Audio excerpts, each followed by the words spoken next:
Labu Kubung, Kuala Kangsar. Korang tengok pemandangan yang cantik sangat-sangat ha. Ni, air dia ni kan bersih.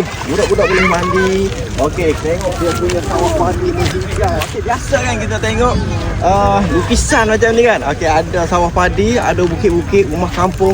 Sini kau boleh tengok real. Wah, sangat-sangat. Dia aku suka sangatlah ya. Korang kalau nak sewa apa dia ni? Apa dia? Okey, ni dia ada ni motor-motor macam ni pun ada nak sewa. Tak kenapa ada bagi pun ada tadi. Bagi ada. Tengok dah. Seronok. Dia air dia ni kan. Longkang ni dia bersihkan. Kereta tempat parking kereta ada, jual-jual kuih-kuih juga ada. Tempat jual-jual kuih ada, tandas ada.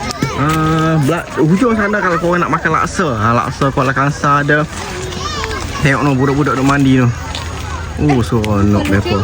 Okey, kalau korang nak datang, bagi aku best sangat-sangat untuk merasai sendiri suasana kampung. Ada sawah, tangkap ikan, mandi parit.